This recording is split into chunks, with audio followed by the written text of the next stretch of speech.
En estos momentos se impone la banda presidencial al doctor Álvaro Uribe Vélez como presidente de la República de Colombia. Álvaro Uribe Vélez tomó posesión como presidente de Colombia el miércoles 7 de agosto de 2002. Lo hizo en medio de un ataque de las Fuerzas Armadas Revolucionarias de Colombia, FARC, con granadas de mortero al Palacio Presidencial, llamado Casa de Nariño. El ataque dejó 14 muertos y 74 heridos. A mí me advierten en la mañana del 7 de agosto de 2002 que no puedo llegar al Capitolio caminando, que porque la situación de orden público está muy difícil. Álvaro Uribe Vélez ya está por llegar al centro del Congreso. El grupo que me acompaña, la familia, mi persona, hacemos el recorrido entre el Palacio de San Carlos y el Capitolio en un vehículo privado que nos habían prestado blindado. Yo prácticamente hago el primer consejo de seguridad sin entrar a la Casa de Nariño. En la puerta, después de las explosiones, que empiezo a reunirme ahí con los altos mandos y a dar instrucciones. No asesinaron las delegaciones internacionales porque esos proyectiles terroristas cayeron un poco más abajo y asesinaron unos ciudadanos de la calle. ¡Qué tragedia! Cuando Álvaro Uribe llegó a la presidencia de Colombia, la situación era crítica. Los guerrilleros habían rechazado una paz negociada, con despeje incluido, y los paramilitares controlaban con masacres buena parte del territorio. Con un discurso basado en recobrar la seguridad y apenas un 2% de aceptación, en 2 años, Uribe logró que casi 6 millones de electores lo respaldaran en las urnas. A los 50 años de edad alcanzó un objetivo que no estaba en los planes de los analistas políticos ni en las cuentas de sus copartidarios, pero que él tenía claro desde su juventud. Su familia dice que lo vislumbró desde su infancia.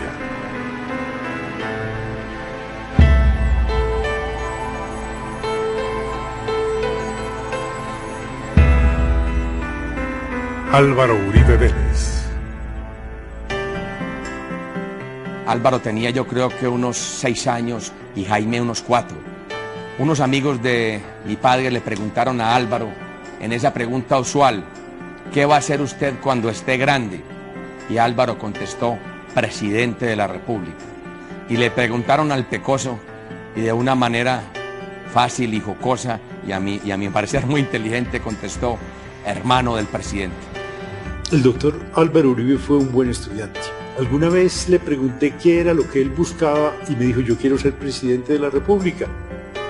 Nacido en Medellín el 4 de julio de 1952. Hijo mayor de una familia de 5 hermanos, rápidamente entró en contacto con las faenas del campo. Su padre, Alberto Uribe, compraba y vendía fincas en diversos pueblos. Su madre, Laura, ejercía como dirigente cívica en el municipio de Salgar.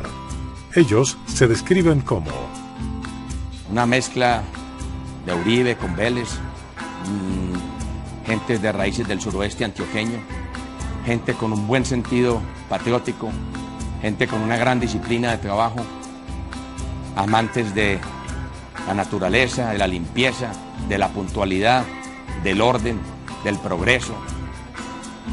Hay veces románticos. Mis primeros recuerdos son de una infancia en el campo. Nosotros vivíamos en una finca de mis padres, recuerdo que se llamaba La Pradera, en las montañas de Antioquia.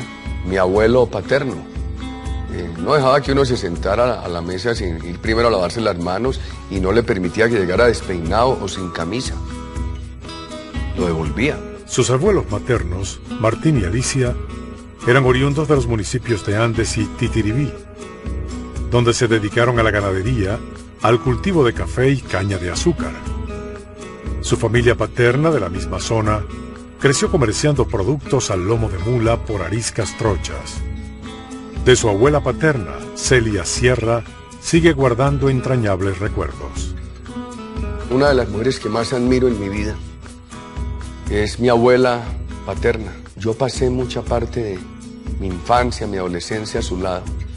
Y yo preguntaba y preguntaba, y entonces tías, interlocutores, decían no más, no más. Y ella decía, déjenlo que pregunte. que es la única manera de aprender. No fue una época fácil. Colombia vivía una violencia sin cuartel entre liberales y conservadores. Para frenarla, el general Gustavo Rojas asumió la presidencia en 1953. 4 años después, a través de un plebiscito, ambos partidos crearon el Frente Nacional, una fórmula para alternarse el poder durante 16 años y otorgarle derechos políticos a la mujer. Laura Vélez, la madre de Uribe, fue una entusiasta promotora de ese plebiscito. Yo fui de la mano de mi madre a muchos sitios donde ella hacía campaña.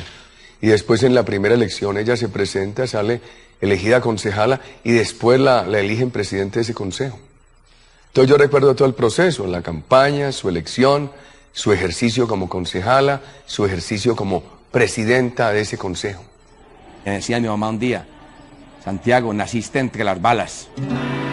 Cuando te estaba esperando en Salgar en el año 50 y finales del 56 y principios del 57, me tocó muchas veces esperándote con un revólver en la mano, hacer disparos al aire para que no nos robaran la chusma de ese entonces, el café, las mulas y todo lo que teníamos.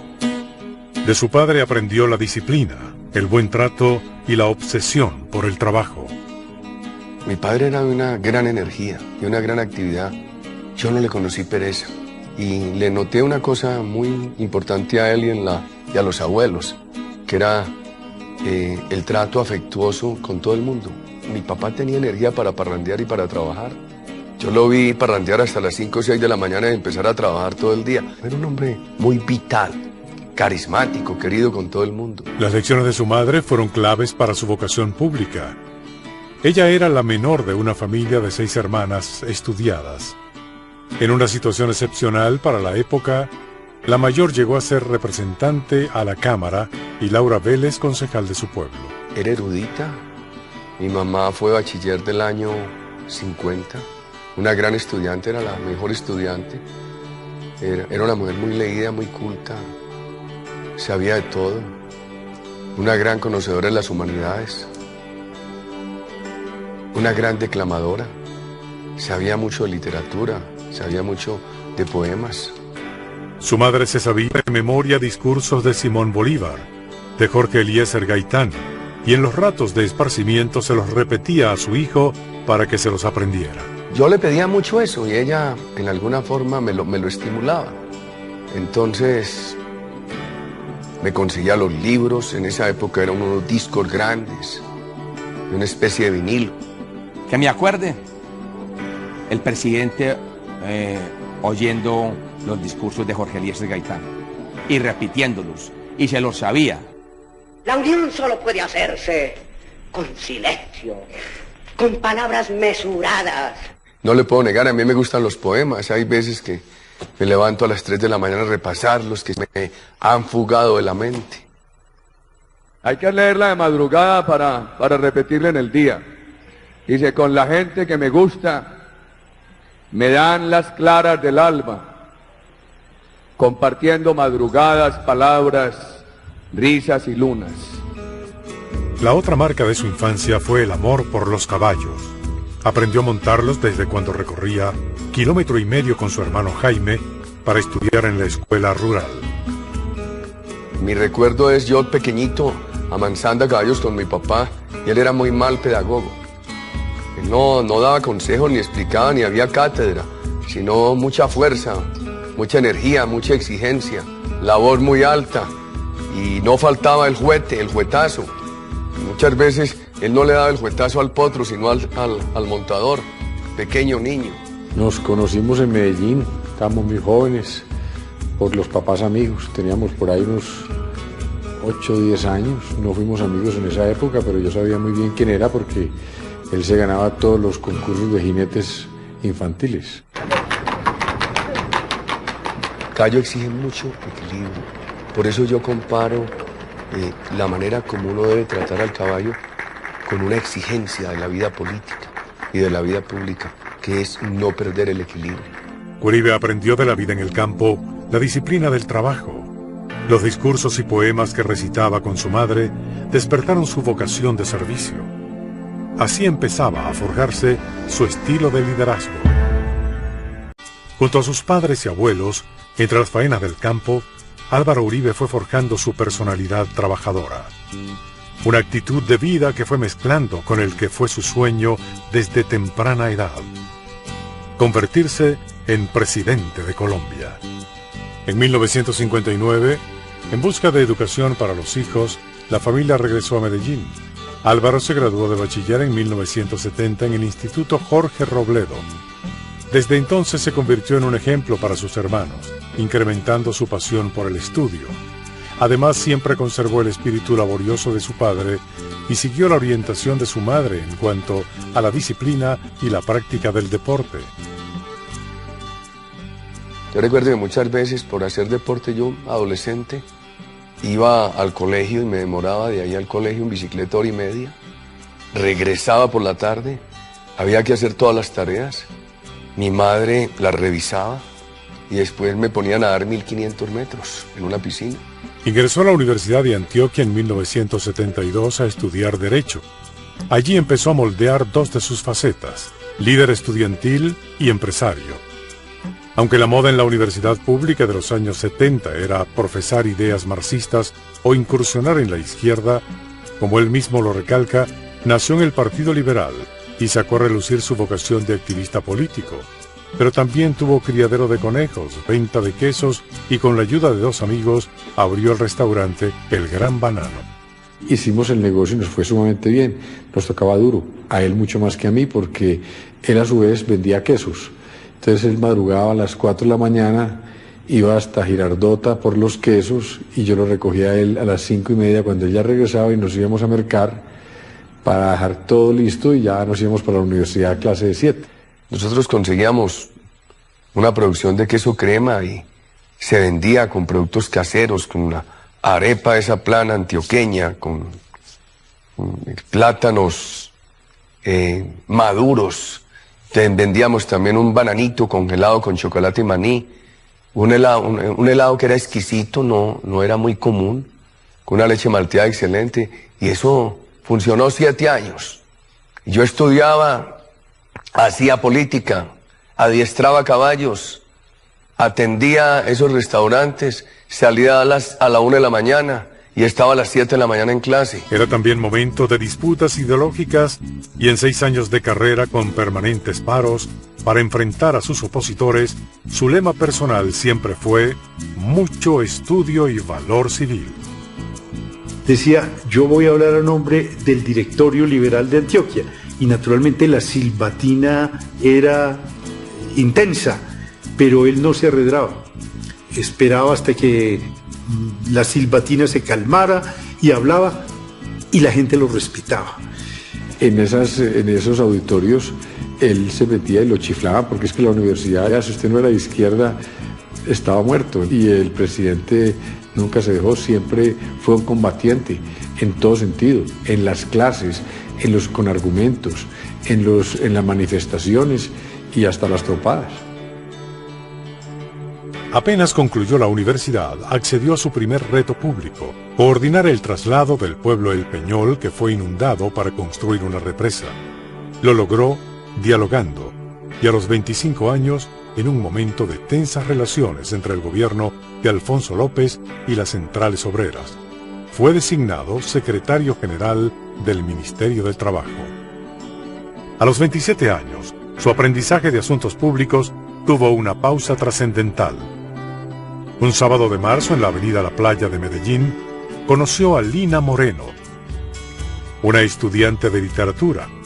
Él le pidió el teléfono. Ella le contestó que buscara a Darío Moreno, su padre. La ubicó y le invitó a salir. Ella le dijo que volviera a buscarla en 20 años. Insistió. Se hicieron novios y, sin tarjetas de invitación ni fiesta, se casaron a los 8 meses, el 1 de diciembre de 1979. Y él la vio y la siguió y la enloqueció y le pidió el teléfono, pero ella no le creyó. Y coincidieron en el nombre mío, porque yo soy primo de Lina. Hubo más empatía, pues por lo menos ya ella sabía que no era un corredor de la calle. Ellos se casaron y yo me casé a los 8 días. y después hemos seguido muy amigos toda la vida. 2 años después nació su hijo mayor, Tomás, y en 1983 llegó Jerónimo. Desde entonces, como lo describe Lina Moreno, el pacto de hogar es claro. Uribe es el rey, y ellos, con desacuerdos o consensos, son la caballería. Creo que mi papá es muy afortunado de contar con mi mamá, porque son dos personalidades bastante diferentes, a la vez bastante semejantes en lo esencial. Por lo esencial me refiero a sus valores. Mi papá es un ser sumamente social, dado a la gente. Mi mamá es una persona más reservada, más privada. Mi papá es absolutamente enérgico, mi mamá es más tranquila. Entonces yo creo que efectivamente como pareja se complementan y hacen un balance que resulta muy positivo para ambos. Para ellos el lujo de la vida está en esos pequeños detalles, en poder gozar un atardecer, en poder gozar una caminada por pastoral, por un bosque, en poder mi mamá estar en su jardín con sus matas y compartir eso con mi papá. En verdad encuentran placer en detalles muy naturales. Tomás y Jerónimo Uribe sostienen que ellos, mejor que nadie, saben que su padre es tan exigente como cariñoso, tan regañón como responsable, y abundan las anécdotas. Cuando venía el presidente Bush, estábamos en la fila protocolaria, mi hermano y yo, ambos con los bolsillos dentro de la chaqueta, y ya llegando el presidente Bush, él se ofuscó, y a los dos, yo no sé cuál fue el que salió en cámara, pero a los dos nos pegó un golpe suave así, en donde teníamos las manos, y dijo, hombre, sáquense las manos de los bolsillos. Saquen la mano del bolsillo, hombre. Yo cada vez que las tengo en los bolsillos ya no se me va a olvidar que ahí no se ponen las manos cuando uno va a saludar a alguien. La verdad es que yo empecé siendo demasiado estricto con Tomás, creí que era el camino, pero rapidito me di cuenta que estaba equivocado. Entonces cuando nace Jerónimo ya estreno paternidad. Es que Jerónimo nació 6 mesín, casi no se cría. Tuvo de todo, bronquiolitis, atelataxia pulmonar, muchas dificultades. Un amanecer lo puse yo entre los dos y se le calmó la tos y los médicos daban una explicación y ahí se quedó 11 años. La infancia de Tomás y Jerónimo transcurrió entre correrías políticas y contados pero intensos momentos en familia. Uribe emprendió el diario aprendizaje de conducir un hogar por la misma época en que accedió a su primer cargo público nacional, director del Departamento de Aeronáutica Civil, 28 meses en los que probó los sinsabores de la gestión pública. Era 1980, tiempos del presidente Turbayayala. La sociedad colombiana debatía entre la conveniencia de sostener rígidas normas de seguridad para combatir a la subversión o promover una política de diálogo con los grupos insurgentes. Cuando estuvo en la Aeronáutica Civil, él hizo el aeropuerto José María Córdoba. Ese sí debía llevar el nombre de Álvaro Uribe, porque él lo hizo. Ya era un hombre confiable para la dirigencia política.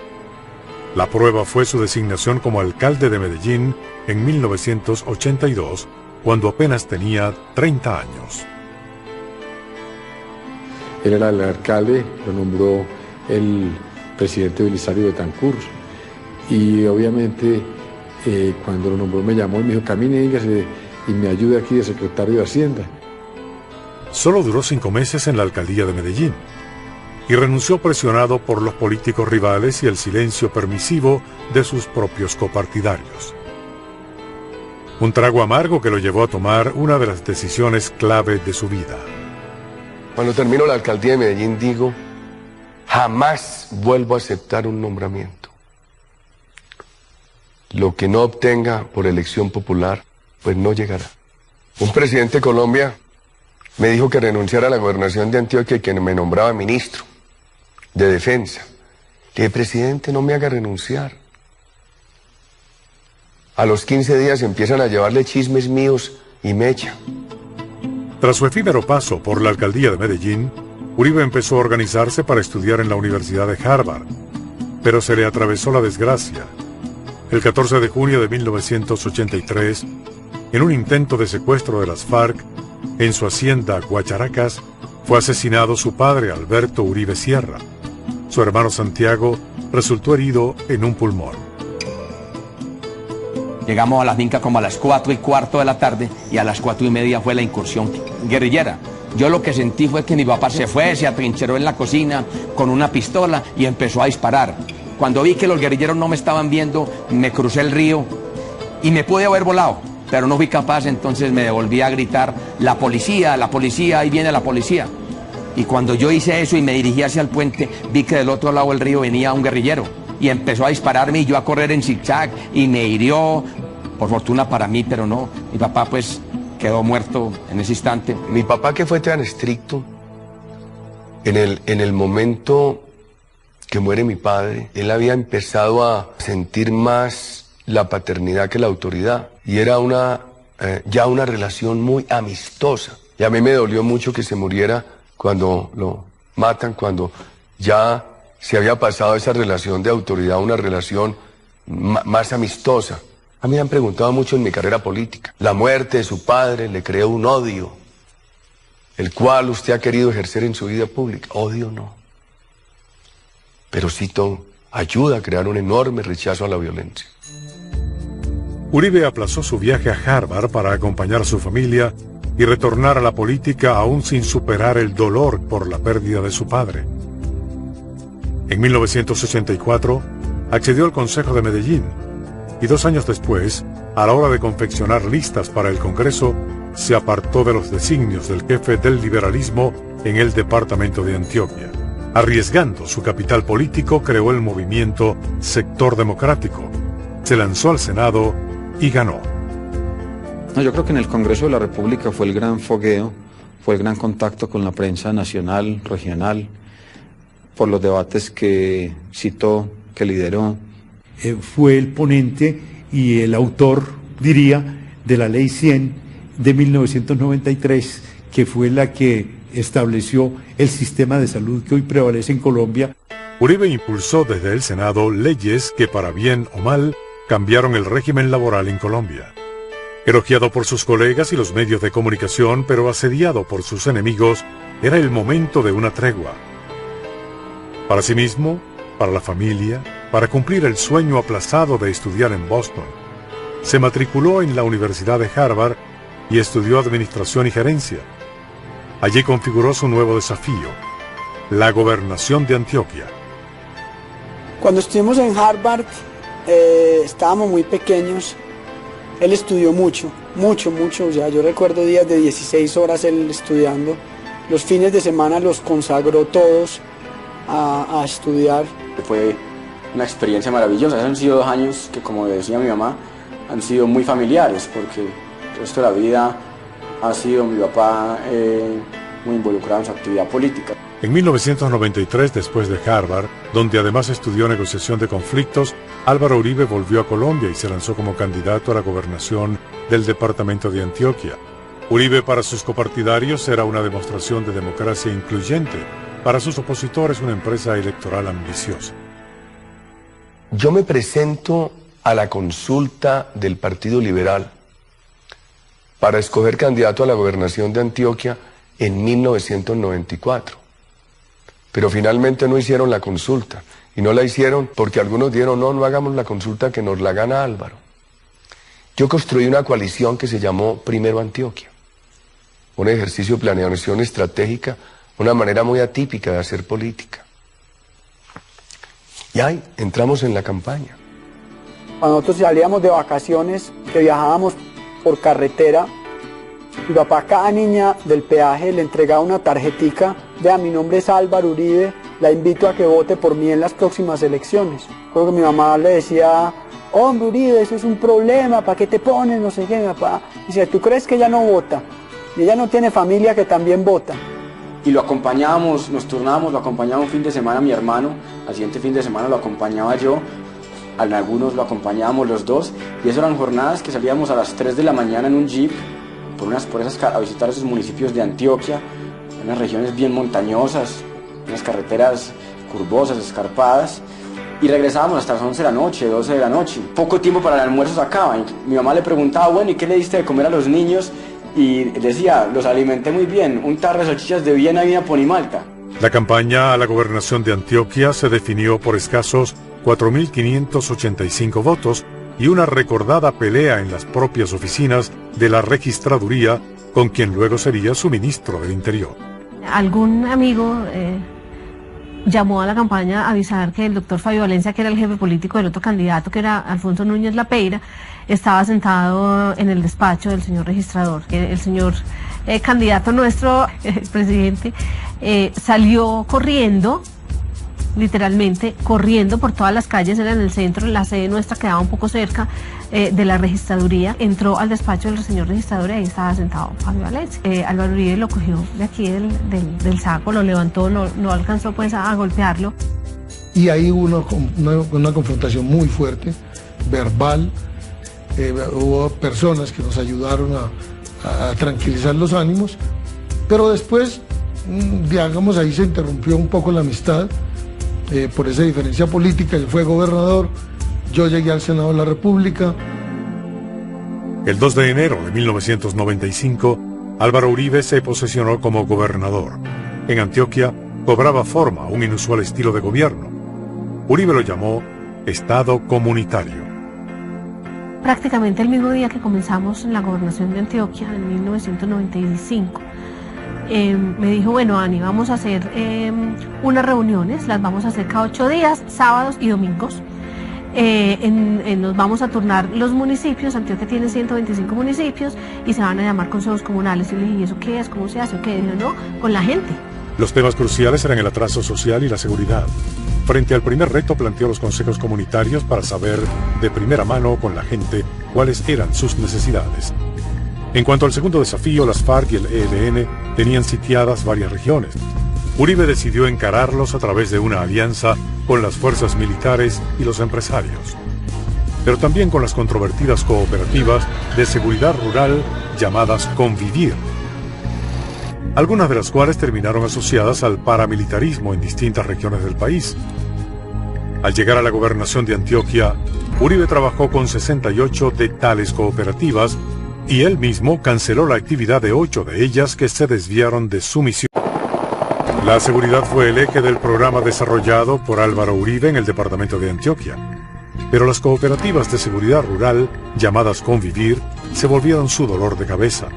Las Convivir fueron creadas por los gobiernos de César Gaviria y Ernesto Samper en 1994, y Uribe promovió su implantación en Antioquia. Algunas de ellas fueron asociadas a acciones del paramilitarismo y hasta hoy esta controversia persiste. Las Convivir estaban creadas en una ley por unos gobiernos en los cuales yo no había participado. Era una organización de empresas de seguridad en las que participaban los ciudadanos para apoyar a la fuerza pública. Yo creo en eso. El país aprobó en esa época casi 700 Convivir. En mi departamento se aprobaron 69. Y yo asumí la responsabilidad como gobernador. Su mandato en Antioquia fue tan productivo como polémico. Muchas obras de infraestructura quedaron como testimonio de su gestión, así como las acciones para recuperar la seguridad. Pero al concluir en 1997, el Consejo Británico le otorgó la beca Simón Bolívar y viajó a estudiar a la Universidad de Oxford en Inglaterra. Lo primero que me impresionaba es que él era el único estudiante de la universidad que usaba el morral típico de estudiantes de universidad puesto en los 2 hombros. No faltaba clase, siempre iba con un aparatico que le traducía las palabras que él quería conocer. En Oxford él llegó y se puso la meta de leerse 50 libros en inglés durante ese año.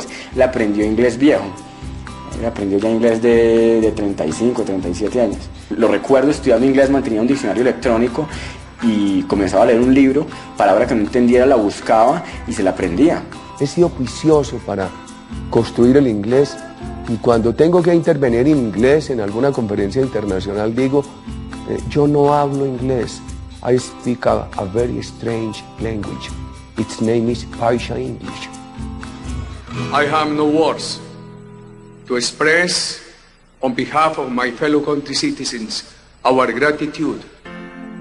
Durante su estancia en Londres, falleció en Medellín su madre, Laura Vélez.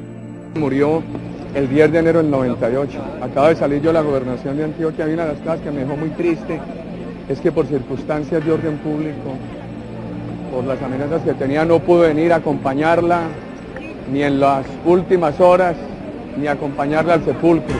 Mientras el país se embarcaba en un accidentado proceso de paz con las FARC, que incluyó desmilitarizar una zona de 42.000 kilómetros cuadrados, desde Inglaterra, Uribe le daba las últimas puntadas a su campaña a la presidencia. Con una propuesta de 100 temas reunidos en torno a un programa general de seguridad democrática y la realización de 72 talleres escuchando los problemas de la gente, Uribe empezó a comunicarse con el país privilegiando a las emisoras locales de los pueblos, como ocurrió en una entrevista en el departamento de Córdoba. ¿Cuál sería los 3 rubros que usted quiera ver realizado en Córdoba? Y en este momento nos está cubriendo la emisora unos 3.800 kilómetros cuadrados. Como fórmula a la vicepresidencia escogió al periodista Francisco Santos, secuestrado por Pablo Escobar en 1990. Uribe arrancó con un 2% de aceptación, pero en la medida en que el proceso de paz con las FARC fracasaba, subía en las encuestas. Para diciembre de 2001 ya iba en el 27%. La guerrilla golpeaba las puertas de las ciudades, el paramilitarismo asesinaba a sus anchas, viajar por carretera era un riesgo. Uribe insistía en la necesidad de recuperar para el Estado el monopolio de las armas. Siempre fue la seguridad, siempre fue la insistencia de él de decirle a la gente, las FARC nos están engañando, esto hay que ponerle seriedad, estos tipos hay que derrotarlos primero, si no, no van a negociar. Una convicción que terminó por refrendar el 11 de septiembre de 2001. Ese día constató el alcance del terrorismo y asumió que su discurso debía enfocarse hacia la necesidad de enfrentarlo. Pero sobre todo se lo empieza a tomar en serio cuando las Torres Gemelas. El día que vuelan las Torres Gemelas, Álvaro Uribe estaba dando un reportaje al diario El Espectador. Y el Uribe que entró a esa entrevista es muy distinto al Uribe que salió de esa entrevista. Pero creo que ese día Uribe se volvió presidente de Colombia. El proceso de paz con las FARC se rompió en febrero de 2002. Volvieron a atentar contra la vida de Álvaro Uribe. Primero, antes que hablarle yo a cualquier periodista, necesitamos saber cómo están los policías nuestros. Pero la suerte estaba echada. El 26 de mayo, con una votación cercana a los 6 millones de votos, ganó la presidencia en primera vuelta. Llegar a ser primeros nos puso en la mira de las otras campañas y las FARC decidieron que había que atravesarse a Uribe. Entonces, entre febrero y mayo, que fue la elección, 2 meses prácticamente atendiendo manifestaciones de plaza pública por televisión, era simpaticísimo eso. Llenamos la Plaza de Toros de Medellín y pusimos pantallas gigantes y Uribe se echó un discurso en un estudio solo, como si estuviera con la gente ahí. Cosa tan impresionante. Y la gente aplaudía como si el tipo estuviera ahí. A sus 50 años, 27 después de acceder a su primer cargo público, Álvaro Uribe asumió la presidencia de Colombia. El mismo día de su posesión, radicó en el Congreso un referendo contra la corrupción. En pocos meses, sacó adelante varias reformas y dándole forma a su política de seguridad democrática, empezó a aplicar la consigna que lo volvió popular. Trabajar, trabajar y trabajar. La primera reunión de gabinete, cuando estábamos los ministros designados, pero no había arrancado el gobierno, estableció las agendas semanales, cómo iban a ser. Los lunes Consejo de Ministros, por ejemplo, y todos los sábados Consejo Comunitario. Y los domingos nos reunimos para preparar la semana. Y en ese momento yo le agradezco mucho a las ministras que se pararon e hicieron motín a bordo. Dijeron, jefe, eso sí, no. Pero él dijo también que el domingo, yo le dije no. Yo le voy hasta el sábado. Entre otras cosas porque yo era muy consciente de que si yo trabajaba hasta los domingos, yo el miércoles no era persona. Ministro que no supiera las cifras era ministro que en el argot simple era ministro regañado. Como le ocurrió en un consejo comunal al ministro de Transporte Andrés Uriel Gallego. Presidente, nosotros estamos trabajando esencialmente en ese contrato. La parte de a mí me dijeron, con esta plata de este contrato queda totalmente cubierto ese recorrido, donde también se dijo ese día que con el nuevo contrato para La Mansa Quibdó, ahí sí quedaba faltando una plata grande. En el tema de los militares, por ejemplo, era muy enérgico, pero también los entusiasmaba. El compromiso del presidente de la República, con alma de primer soldado de la nación, para estar día y noche animando la fuerza pública. La réplica de los violentos ocurrió en febrero de 2003, cuando los FARC detonaron un carro bomba contra el Club El Nogal en Bogotá. 3 meses después, en un intento de rescate militar a un grupo de secuestrados a sangre fría, fueron asesinados 10 militares y civiles. Estábamos en el rescate del exministro Gilberto Echeverría, el gobernador de Antioquia, y la FARC los asesinó. Qué cosa tan difícil. Yo cerré los ojos, estaba muy golpeado. Y en la conversación ahí, mis compañeros de viaje se preguntaban, ¿y qué vamos a decir? Yo abrí los ojos y les dije la verdad. A 9 los mataron allá, y uno se murió en el camino de Pedreira. Hay 2 heridos que ya rescataron, deben estar en Medellín, y un ileso que está allá. Fueron momentos de dificultad. Ese mismo año no prosperó, por votación insuficiente, el referendo contra la corrupción. Después de un exitoso comienzo, Uribe probaba las dificultades del poder. Durante su primer año de gobierno, Álvaro Uribe debió afrontar una sucesión de golpes a su gestión: el atentado a un club social en Bogotá, la muerte de 10 secuestrados en un intento de rescate militar y la derrota en las urnas de varias reformas propuestas durante su campaña. Con más aciertos que errores y una intensa disciplina de trabajo, Álvaro Uribe fue calando en el imaginario de Colombia. Su convicción en la seguridad, su valor, su responsable manejo económico, su modelo de cooperación ciudadana y su cercanía con sus electores en los consejos comunitarios fueron determinantes. Sencillo pero irreverente, obsesionado por las cifras y los resultados, sensible pero explosivo, en medio de las dificultades de un país con altos índices de violencia, corrupción y atraso social, su personalidad salió a flote. La FARC, tras terroristas, acostumbran ser mentirosos. Yo nací con un problema. Cuando yo digo que cuando las parteras que atendieron a mi madre, las enfermeras, le recibieron el muchachito que nací, que era yo, y se lo pasaron a mi padre, él le quitó el piñoncito del miedo. Le pido a Dios que me ayude a controlar este temperamento, que me ayude a que la proposición de prudencia le gane al instinto de imprudencia. Él piensa mucho en las decisiones. Él las camina, porque siempre nos dice, no, me levanté a las 3 de la mañana y me puse a caminar y a pensar, y a las 4:30 o 5 ya está llamando con una decisión tomada. Él consulta todo y mide todo antes, pero tomada la decisión, la ejecuta y la hace ejecutar.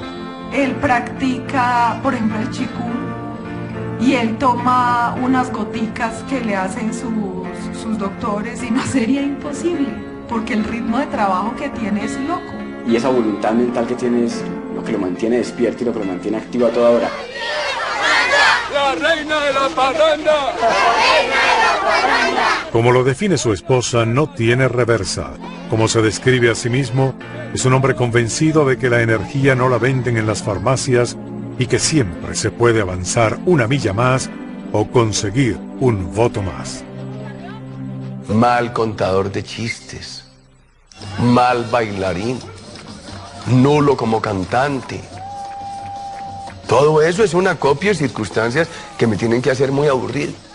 Esos somos los seres humanos. Una carnita y unos huesitos, acostumbra decir de sí mismo Uribe. En 2004, su bancada en el Congreso estimó que 4 años eran insuficientes para consolidar sus políticas.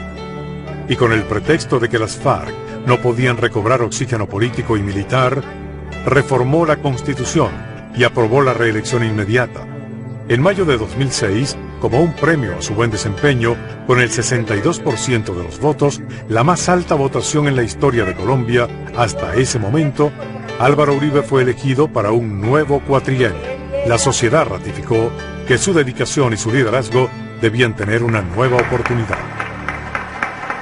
Los únicos gobiernos que sirven son los que viven en campaña, porque la campaña exige a toda hora un gran compromiso con la ciudadanía. Pero el poder desgasta, y así como llegaron nuevos golpes contra la guerrilla, también sobrevino el escándalo de los nexos entre la clase política y el paramilitarismo, más conocido como la parapolítica. La parapolítica, ¿de dónde viene? Los crímenes son anteriores a mi gobierno. Es que aquí no se ha hecho el juicio, porque el país se llenó de guerrilla y de paramilitares. Es el país que yo encontré. En muchas regiones de Colombia, para hacer política, hubo necesidad, en unos casos, de pedirle permiso al narcoterrorismo, en otros casos a la narcoguerrilla, en otros casos al narcoparamilitarismo. Y eso es lo que se ha recuperado en este gobierno, la libertad para hacer política. A mediados de 2007, un grupo de seguidores del presidente Uribe empezó a recolectar firmas para promover un referendo que le permitiera seguir en la presidencia por un tercer periodo. Lo respaldaban sus acciones de gobierno y sus golpes a las FARC, que luego alcanzaron un éxito de repercusión internacional con la Operación Jaque en julio de 2008, cuando sin un disparo las fuerzas militares rescataron a 15 secuestrados, entre ellos la ex candidata presidencial Ingrid Betancourt. Sin embargo, en febrero de 2010, la Corte Constitucional declaró inválido el referendo del tercer mandato por errores en su trámite en el Congreso. Acato y respeto la sentencia de la Honorable Corte Constitucional mediante la cual declara inexequible la ley que convocaba a un referendo de reelección presidencial. Con su lenguaje coloquial, que se define a sí mismo como un civil de corbata con alma de soldado, Uribe habla de su herencia como 3 huevitos por conservar: seguridad democrática, confianza inversionista y cohesión social. Un patrimonio que se traduce en haber arrinconado a las FARC, que en 2002 ya se asomaba a las ciudades. Un crecimiento económico sostenido, un flujo de capitales nacionales y extranjeros en un país que había perdido la credibilidad y una sociedad en estrecho contacto con su gobernante que recobró la confianza en sus autoridades. Sus amigos y analistas coinciden en que deja un legado en Colombia. Un país que se levanta, un país que recupera su dignidad. Álvaro Uribe permitió el tránsito de un Estado inviable a un Estado viable. El presidente Uribe en su doctrina y en la realidad política ha demostrado que se puede recuperar la seguridad profundizando la democracia. Esa capacidad del presidente de volcarse hacia la gente y de sentir que efectivamente el Estado es para servirle a la gente. Al terminar la presidencia voy a ponerme al día en algunas matemáticas financieras y a manejarlas bien en el computador.